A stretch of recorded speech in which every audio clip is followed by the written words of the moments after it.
আসন্ন পবিত্র ঈদুল আজহাকে সামনে রেখে ঢাকার সদরঘাট লঞ্চ টার্মিনালে শুরু হচ্ছে ঈদযাত্রার প্রস্তুতি।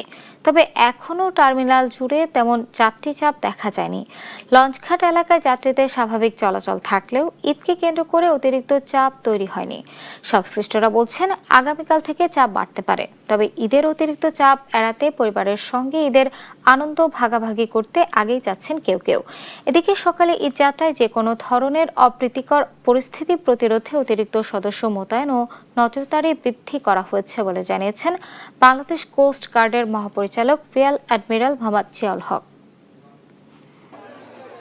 শুধু লঞ্চ ঘাটেই নয়, আমরা যাত্রীদের নিরাপত্তা বা যানমালের নিরাপত্তার জন্য আমরা কিন্তু নদীপথেও আমাদের পেট্রোল পরিচালিত হচ্ছে। বিশেষ করে কোরবানির ঈদের সময়ে আমরা জানি যে বিভিন্ন জায়গা থেকে গরু নিয়ে আসবে, মানুষের পাশাপাশি গরুর বিভিন্ন ধরনের বড়সড় বোট বা ইভেন অনেক সময় কিছু কিছু লঞ্চের মাধ্যমে আসতে পারে।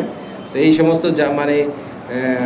গরুর পরিবহন এবং মানুষের পরিবহনের সময় যাতে যাত্রাপথেও কোনো ধরনের কোনো সমস্যা না হয় সেদিকে আমরা আমাদের দৃষ্টি রাখছি এবং আমাদের নজরদারি রাখছি এবং পেট্রোলের মাধ্যমে এটা আমরা কভার করছি।